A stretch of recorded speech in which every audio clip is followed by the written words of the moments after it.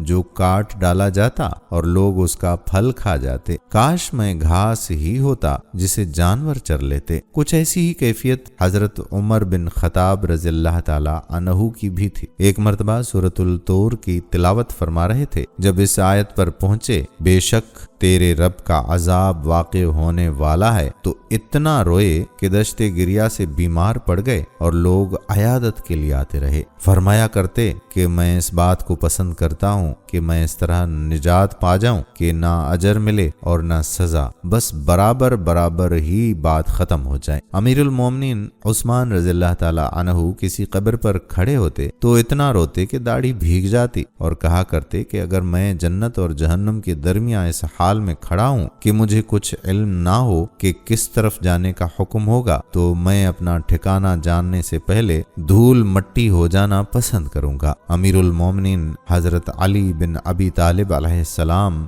دنیا کے فتنے سے خوف زدہ رہتے تھے۔ فرمایا کرتے کہ لمبی امیدیں لگانے اور نفس کے پیچھے چلنے سے بچو، لمبی امیدیں آخرت کو بھلا دیتی ہیں اور نفس کے پیچھے چلنا حق سے روک دیتا ہے۔ سن لو، یہ دنیا منہ موڑ کر جا رہی ہے اور آخرت چل پڑی ہے اور آ رہی ہے۔ ان دونوں کے کچھ بیٹے ہیں، پس تم آخرت کے بیٹے بنو، دنیا کے بیٹے مت بننا۔ آج عمل کا وقت ہے، کوئی حساب نہیں، اور کل حساب ہوگا اور کوئی عمل نہیں۔ ابو درداء رضی اللہ تعالی عنہ فرماتے ہیں کہ مجھے قیامت کے دن سب سے زیادہ ڈر اس بات کا ہے کہ مجھے یہ نہ کہا جائے کہ اے ابو درداء یہ تو بتا کہ تو نے جو علم سیکھا تھا اس پر عمل کتنا کیا، اور کہتے ہیں کہ اگر تم لوگ جان لو کہ موت کے بعد تمہارا کن چیزوں سے واسطہ پڑنے والا ہے تو نہ مزے سے کھا پی سکو گے اور نہ گھروں کے سائے میں داخل ہو سکو گے، بلکہ اپنے سینے پر ہاتھ مارتے ہوئے اور اپنے آپ پر روتے ہوئے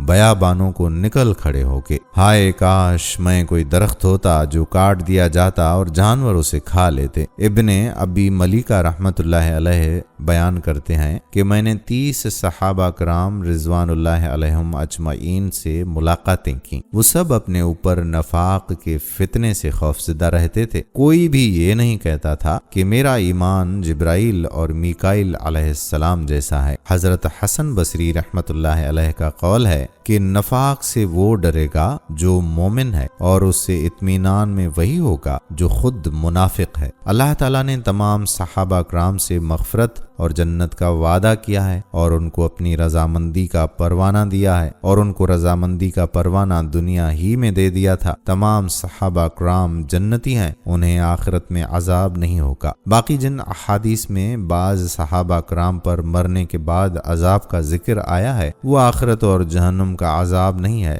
بلکہ برزخی یعنی قبر کا عذاب ہے۔ یہ کوئی بعید نہیں ہے کہ صحابہ کرام میں سے اگر کسی سے کوئی گناہ سرزد ہو اور اتفاقاً ہوا ہو اور اس سے توبہ کر کے پاک ہو جانے کا بھی موقع نہیں ہوا، تو ان کو برزخی عذاب کے ذریعے پاک کر دیا جائے گا تاکہ آخرت کا عذاب ان پر نہ رہے۔ دوستو، آئیے اللہ رب العزت سے دعا کریں کہ وہ ہمیں عمل صالح کی توفیق عطا فرمائے اور صحابہ جیسا خوف الہی اور خلوص عطا فرمائے۔ ہمیں، ہمارے والدین اور ہماری اولاد کو عذاب قبر سے محفوظ رکھے اور عالم برزخ میں نیک روحوں کا ساتھ نصیب فرمائے۔ آمین الہی آمین۔ ناظرین، اگر ویڈیو پسند آئی ہو تو اس ویڈیو کو لائک کریں اور اپنے پیارے اور دوستوں کے ساتھ اسے شیئر کر دیں۔ کمنٹس میں آپ ہمیں بتائیں کہ آپ اور کن کن موضوعات پر ہماری ویڈیوز دیکھنا چاہتے ہیں۔ اس کے ساتھ ساتھ آپ کمنٹس میں ہم سے سوالات بھی پوچھ سکتے ہیں، لیکن یہ سب کرنے سے پہلے ہمارے چینل کو سبسکرائب کر لیں اور بیل کے بٹن کو بھی پریس کر لیں تاکہ ہماری آنے والی مزید معلوماتی ویڈیوز کا نوٹیفیکیشن آپ کو بر وقت مل سکے اور آپ علم کے اس خزانے سے مستفید ہو سکیں۔ اب ملاقات ہوگی آنے والی ویڈیو میں، تب تک کے لیے خدا آپ کا حامی و ناصر ہو۔ فی امان اللہ۔